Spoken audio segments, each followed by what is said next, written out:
like buildings. That is a beautiful place. I want to go there on vacation. So I used the data, and I was able to interpret it to answer my question, do I want to go there on vacation?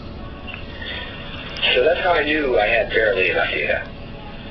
Now, as you gather more and more data, the picture becomes clearer and clearer, and then eventually you're able to look and make finer grain decisions, answer more questions.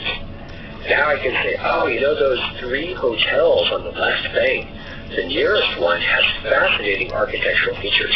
That's where I want to stay. In fact, I want the room on the 3rd floor, just the second from the right. I'm going to see if I can get it. So you need to make sure you have at least barely enough data. More data is even better. So, we've used our data to answer our question, but we're not done yet. We have to use the answer. If a tree falls in the forest and no one's around to hear it, it might make a sound. But if you don't use the beautiful model that you build, it definitely won't delight your customers. So, ways to use the answer we found. You can make a web service. This is something that's exceptionally easy to do with Azure Machine Learning, which the other talks today will cover in depth. You can make a decision. Do I want to go there on vacation? You can set a price. How much do I want to charge for this hot dog? You can take and publish your code on GitHub or in the Azure Machine Learning Gallery. You can write a PDF showing your results and share it around. Or you can build a dashboard, say with Power BI, to show your results to potential customers or to an employer. There's lots of ways to use it, but you have to do something with it. A model or an analysis all on its own doesn't have any life. Now, there are some things to be aware of, some gaps, when using your model. Nearly all machine learning algorithms assume that the world doesn't change. If you gather your data and the world changes in some fundamental way, then unfortunately your data may all be invalid.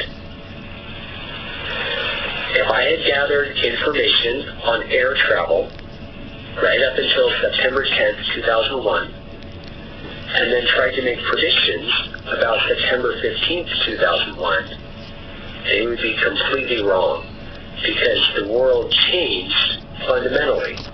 People's attitudes changed and their plans changed and events changed on September 11th. So you need to make sure that your data is relevant. The world hasn't changed out from under you. The second gap is related. Most machine learning algorithms take lots of examples to learn. Now, if you're learning something about, say, internet traffic and you're collecting 1 billion packets in a day, then it won't take you long to collect a nice, sizable data set and be able to pull some conclusions out of it.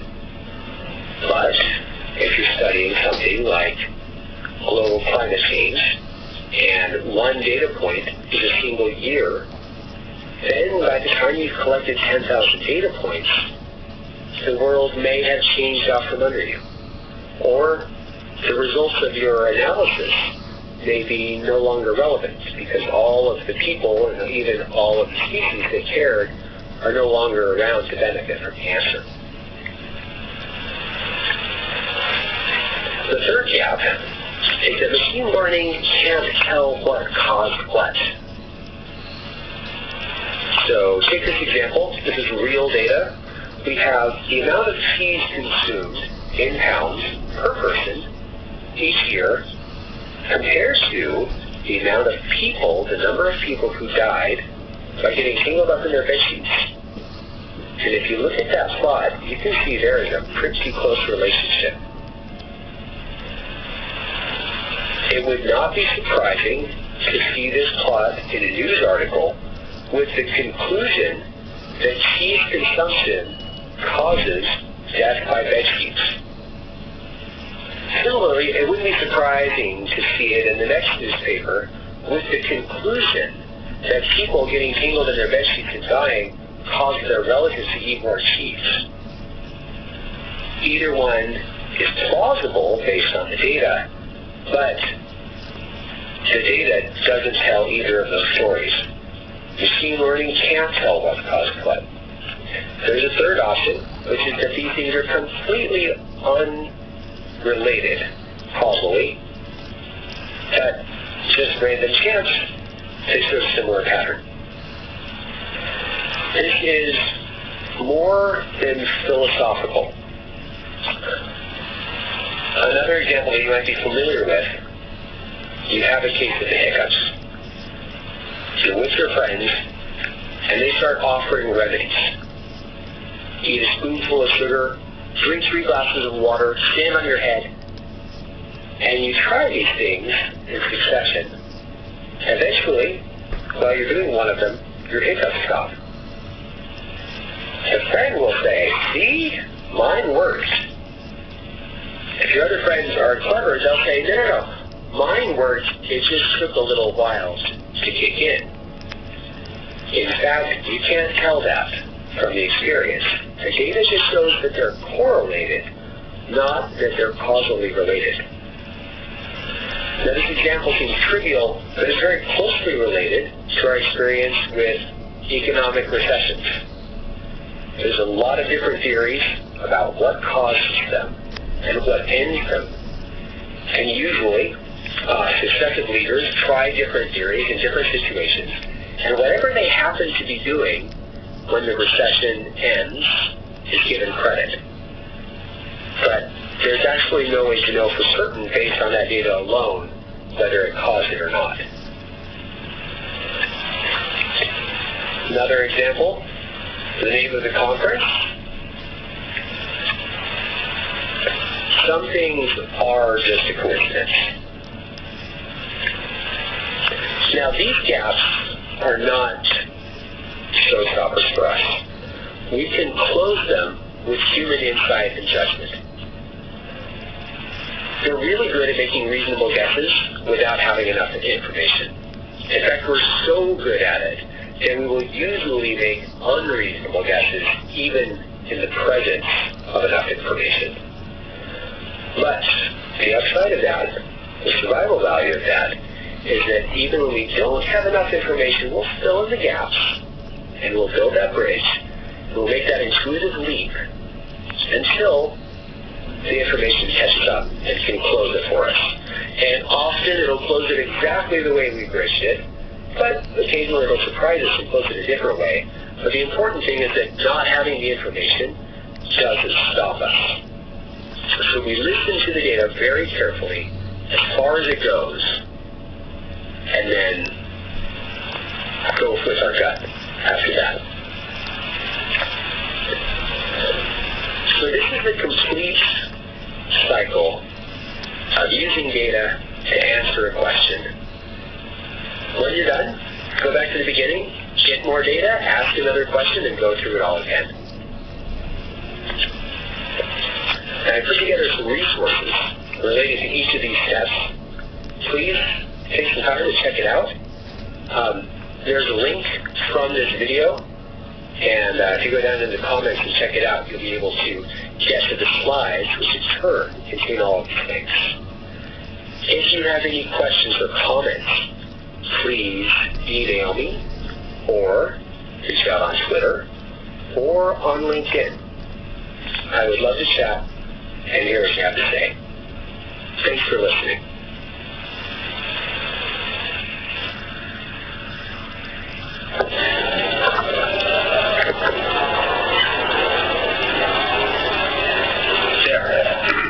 If you're standing in the back, there are plenty of seats. Please feel free to filter in. This afternoon I'm going to be talking about deep learning. If you already know about deep learning, you're going to be bored. So take the opportunity to ask the hard questions about the stuff that I didn't cover. If you don't know anything about it, this talk is for you. You can be forgiven if, when reading on the internet, you can substitute magic for deep learning, and it fits perfectly in all of the articles. It's hard to know what it can't do. We don't get to talk about that very much. So the goal of this talk is just to talk about it at a really simple nuts and bolts level.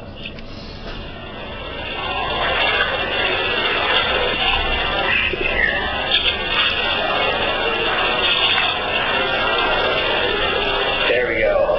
In summary, in case you want to take a nap, deep learning is not magic, but it's really good at finding patterns. So if this is our brain, this is deep learning. An owl can fly, a fighter jet can fly, but there are a whole lot of things that an owl can do, and arguably it's a much more complex thing. Although what the fighter jet does, it does really, really well. So deep learning is the fighter jet. Highly specialized, highly engineered. We're today going to talk about the basics. The Wright brothers airplane. If you understand the principles that it works on, then it's easy to branch out into finer engineering details. But there's a whole lot of things that go on in the fighter jet that we're not going to talk about in detail. But this is nice. We can talk about this at a comfortable level. This is a neuron. Like all neurons, it's got a big body in the middle, long tail, and some arms that branch off. Here's an artist's conception of a neural network, or a bunch of neurons. Again, big body, long tail, arms. This is an actual picture of neurons in some brain tissue. Here, the bodies look like dots or blobs. You can see long tails, some of which branch, and the arms are pretty much invisible. And again, picture of some brain tissue. Here, the neurons are small dots, and you can barely see any of the tails at all. This is just to give you a sense of how tightly these things are packed together and how many of them there are. Big numbers with lots of zeros. And the crazy part is that a lot of them are connected to many more of their neighbors. This is one of our very first pictures of a neuron. Santiago Ramon Cajal found a stain that he could introduce into a cell, turn the whole thing dark. Under his 19th century light microscope, was able to see this and then draw it with a pen and paper. This is old school. What you see here, though, bodies, long tails, lots of arms. We're going to turn it upside down because that's how they're typically represented in neural networks. And these pieces actually have names. The bodies are called soma, the long tails are called axons, and the arms are called dendrites. We're going to draw a cartoon version of them. This is what they look like in PowerPoint. Now, the way that neurons work is a dendrite, you can think of it as feelers or whiskers, and they look for electrical activity. They pick it up and send it to the body. The soma takes this and adds it together and accumulates it, and then depending on how fast it's accumulating it, it will activate the axon and send that signal along down the tail. The more dendrite activity there is, the more axonal activity there is. And if you get all of the dendrites really firing, then that axon is just as active as it could possibly be. In a very simplistic way, a neuron adds things up. Now, a synapse is where the axon from one neuron touches the dendrite of another. That's an artist's conception of it. You can see in Ramon Cajal's drawing these little nubs or buttons, they're actually called boutons, on the dendrites. And these are sites where the axon of another neuron touches them. So you can imagine there's a little connection there. We'll represent that connection by a circle. The diameter of that circle is the strength of that connection. Big circle, strong connection. And it can connect strongly or weakly or somewhere in between. We can put a number on this connection between 0 and 1. So a medium connection, we'll call it 0.6. When the axon of the input neuron, the upstream neuron, is active, then it activates the dendrite of the output neuron. It passes that on with a modest strength. If that connection is strong, then it passes the signal on very strongly. If that connection is a 1, then when the axon is active, the next dendrite is very active. Likewise, if that connection is very weak, say a 0.2, then when the axon is active, the dendrite of the output neuron is only weakly activated. No connection at all is a 0. Now, this starts to get interesting because many different input neurons can connect to the dendrite with a single output neuron. And each connection has its own strength. We can redraw this by taking out all of the parallel dendrites and just drawing each axon and the single dendrite that it connects to and the connection strength represented, like this with the dots. We can substitute in numbers for that, the weights. Although most often, we can also substitute in line thicknesses to show how strongly these things are connected. Most of the time, neural networks are drawn like this. And this is what we have. We went from the super complex slice of brain tissue with many subtleties in its operation and interconnection to a nice circle stick diagram, where each one of those sticks represents a weight. In its current form, it can still do some pretty cool things. The input neurons can connect to many output neurons. So actually what you get here is many inputs, many outputs, and the connection between each is distinct and has its own weight. This is good for making pretty pictures. It's also great for representing combinations of things. And the way this is done, let's say you have 5 inputs labeled A, B, C, D, E.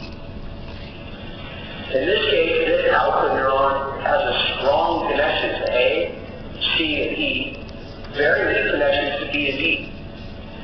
That means when the A, C, and E input neurons are active all together, that really strongly activates the output neuron. B and D don't matter because they only connect weakly. So a way to think about this output neuron is in terms of the inputs that's strongly activated. So we call this the ACE neuron. And here we have an atomic example of what happens here. This output neuron represents a combination of the input neurons. This is neural networks in a nutshell. You can do this with any kind of input. So you have a really low-tech 4-pixel camera. Each of those 4 inputs is 1 output pixel. Upper left, lower left, upper right, or lower right. In this particular neural network, with strong connections to the upper left and upper right pixel, we have a neuron, an output neuron, that represents this bar in the top half of the image. So we can combine letters, we can combine pixels to make small images. If you're doing text processing, the input neurons can represent individual words. So in this case, we're pulling words out of text. This output neuron is strongly connected to the input neurons for eye and ball. So we can call it the eyeball neuron. Similarly, we can have a sunglasses neuron. And input neurons can connect to many outputs. You can have an eyeglasses neuron. So, going a little deeper into this is a somewhat trivial example to show how these things work in practice. So there's a guy at the shawarma place that makes shawarma like nobody else. So you want to make sure and go when he's working there. And taking a step back, we actually have some domain knowledge here. We know he's got 2 schedules. Working in the morning, off in the evening, and off in the morning, working in the evening. Now, if we were to instrument this with sensors, you would have the working in the morning, off in the morning, working in the evening, off in the evening, and it might be useful to represent his working patterns in terms of a couple of output neurons to combine those. So this is the network that we would expect to end up with. Working in the morning often evening is one pattern. Often in the morning, working